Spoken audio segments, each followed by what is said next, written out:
대체 일본을 중심으로 무슨 일이 벌어지고 있는 것일까요? 과거 삼성의 행보에 비웃음을 보냈던 거대 재벌 미쓰비시가 삼성의 품 안으로 들어갈 수 있다는 소식이 흘러나왔기 때문이죠. 미쓰비시는 일본을 대표하는 재벌입니다. 로고는 세계의 마름 잎사귀입니다. 수많은 거짓말과 파벌 싸움으로 약해진 미쓰비시는 삼성의 처분을 기다릴 수밖에 없는 처지로 전락했다고 하는데요. 이 소식을 들은 일본 정부는 미쓰비시 구제를 위한 긴급회의에 들어갔다고 하죠.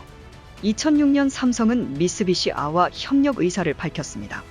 삼성전자가 일본 미쓰비시와 전략적 제휴를 체결하고 모바일 기기용 카메라의 핵심 솔루션 칩 사업의 역량을 집중키로 합의했다고 밝혔다.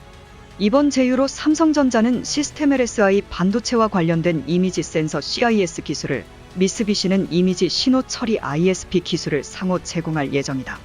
그러나 협력 과정에서 미쓰비시는 삼성에 대해 멸시를 보였다. 하지만 지금은 상황이 완전히 달라졌습니다. 세계 반도체 기업들이 살아남기 위한 합종연횡에 돌입했다. 지금부터 관련된 내용을 자세하게 설명해 드리겠습니다. 삼성의 초대 회장이자 지금의 삼성을 잇게 한 전설적인 인물 호암 이병철 회장 탄생 100주년을 앞두고 축하 만찬이 벌어졌습니다. 그런데 이 자리에서 뜻밖의 발언이 나온 것입니다. 바로 삼성의 로고가 일본 기업인 미쓰비시와 비슷하다는 점을 선대 이병철 회장이 직접 언급했다는 사실을 말한 것이죠. 미쓰비시의 로고는 세 장의 떡갈나무 잎을 형상화한 빨간색 마름모 3개가 이어진 모양입니다. 1960년대 이병철 회장이 사용했던 로고는 삼성답게 빨간색 별이 3개 모여있는 로고였죠. 이병철 회장은 삼성이 미쓰비시와 상대할 일은 없을 것이라 얘기했는데요. 로고가 설사 비슷하더라도 충돌할 일이 많지 않을 것이라 바라본 것이죠. 하지만 이건희 회장이 비약적인 상승을 이끌어냈고 삼성은 미쓰비시를 추월하고 세계적인 IT 기업과 겨룰 만큼 글로벌 대기업으로 발돋움했습니다. 과거 이병철 회장이 상상할 수 없을 정도로 엄청난 규모를 자랑하는 삼성은 최근 반도체 시장 1위를 차지하며 인텔을 제치며 90조가 넘는 매출을 기록하는 기염을 토했죠. 삼성전자의 전세계 반도체 매출 점유율은 13%로 과거 인텔이 차지하던 점유율 매출을 추월한 수치입니다. 시장조사업체 가트너에 따르면 삼성은 메모리 반도체 분야에서 2020년에 비해 무려 34.2% 매출 성장을 기록했다고 발표했죠. 세분화해서 살펴보면 D램 시장에서 삼성전자는 엄청난 매출을 기록했습니다. 시장조사기관 옴디아에 따르면 D램 시장 점유율은 43.9%에 달해 D램에서 삼성전자를 거치지 않고는 얘기가 안 된다는 것을 증명했습니다. 이런 성장 속에서 삼성전자는 MS와 메타 등 서구 유명 기업과 견줄 정도로 성장하며 미쓰비시를 인수해도 이상하지 않을 만큼 세계에서 강력한 영향력을 행사하고 있습니다. 반면 미쓰비시는 과거의 영광에 취해 계속해서 추락을 거듭하고 있는 게 현실이죠. 일본 3대 재벌이라 손꼽히는 미쓰비시 재벌은 버블 경제 시절 일본의 경제 엔진이라고 불릴 정도로 거대한 기업이었습니다. 원래 제2차 세계대전 이후 이들 재벌 기업의 영향력을 염려한 미국은 일본 재벌들을 해체해 여러 기업으로 쪼개 놓았는데요. 불행히도 한국전쟁이 발발하면서 미쓰비시는 멸망의 문턱에서 부활 다시금 재벌 기업으로 재탄생하게 되었습니다. 미쓰비시는 한국전쟁 때 벌어들인 외화를 이용해 사업을 확장 여러 계열사를 거느리며 해외로도 진출하면서 영역을 넓혔습니다. 심지어 한국에도 미쓰비시 계열사를 설립하며 분야를 가리지 않으며 확장을 거듭했죠. 대략 600개에 가까운 미쓰비시 그룹은 세계의 핵심 기업이 존재합니다. 미쓰비시 상사, 미쓰비시 중공업, 미쓰비시 UFJ 은행이 바로 그 기업들이죠. 이들은 금요회라는 사장단을 통해 영향력을 행사하는데요.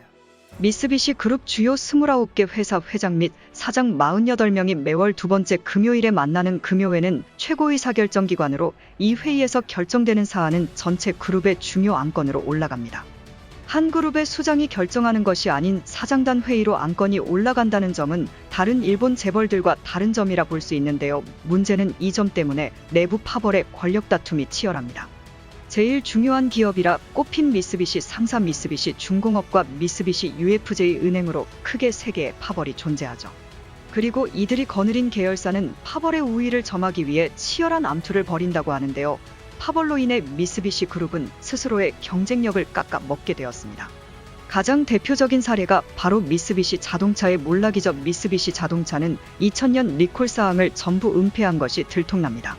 연이어 2004년에도 리콜과 관련해 문제가 생긴 사실을 감춘 것이 드러났죠. 미쓰비시 자동차의 대주주인 크라이슬러는 연이은 신뢰도 타격에 충격을 받아 미쓰비시에 대한 지원을 중단하는 일이 있었죠. 결국 신뢰도 타격을 회복하지 못한 미쓰비시 자동차는 경쟁사인 닛산 자동차에 인수되는 굴욕을 맛봐야 했습니다. 미쓰비시 그룹 차원에서도 자동차를 도와줄 수 없다는 판단이 들 정도였죠. 미쓰비시 자동차의 도덕적 해이를 살펴보면 파벌에서 이기고자 하는 마음이 이 모든 사단을 일으킨 것입니다. 파벌의 성과를 위해 입단속을 하는 행보가 지속되면서 사내 분위기에서도 수치를 속이고 문제를 아무렇지 않게 취급하는 일이 지속된 것이 회사 전체를 망가뜨린 원인이 된 것입니다. 자동차가 아니라 미쓰비시 그룹 산하 기업들은 전부 비슷한 문화가 퍼져 있죠. 미쓰비시 전선과 미쓰비시 신도 등 제료업체에서 기준 미달 제품이 판매되며 장인 정신을 부르짖던 일본 기업의 심각한 도덕적 해이가 관찰됐습니다.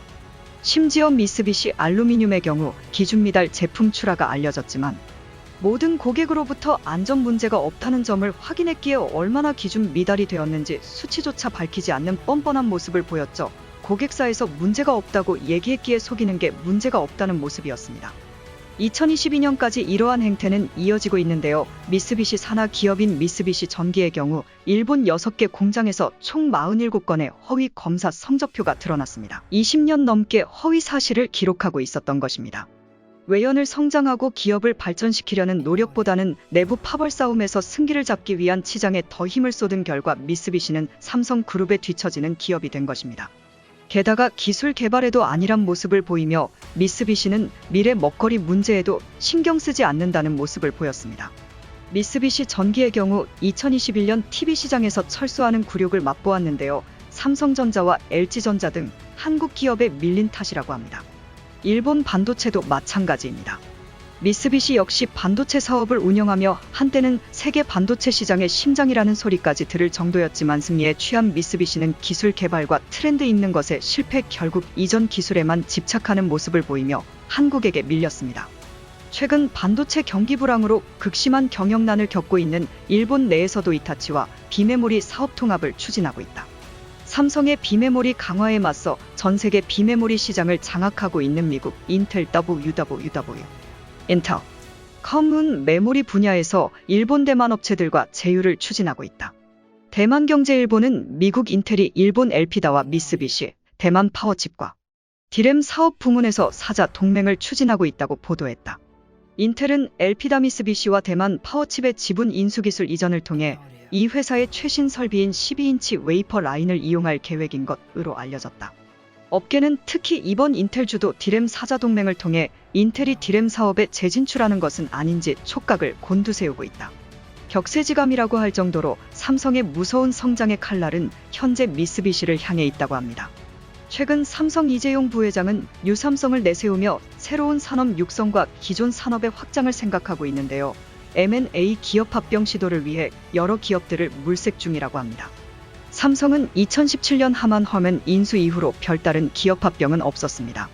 하지만 글로벌 경제 지형이 바뀌고 대형 IT 기업들의 인수 소식이 잇따르면서 경쟁력 제고를 위해 M&A가 삼성도 필요하다는 분석이 나왔죠. 삼성이 고려하는 회사 중 미쓰비시 그룹에 속한 미쓰비시 전기 특히 전력 반도체 시장에서 강점을 보이는 이곳을 주목하고 있다고 하죠. 전기차 시장에서 전력 반도체는 필수 부품으로 활용될 가능성이 높아 삼성 입장에서도 향후 전기차 부품 경쟁력 확보를 위해 미쓰비시 전기를 보고 있죠.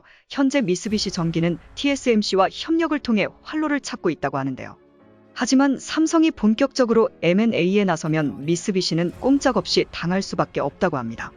계속 경영 악화로 인한 실적 부진에 늪에 빠진 미쓰비시 입장에선 미쓰비시 전기를 수익성 제고를 위해 포기할 가능성이 높습니다.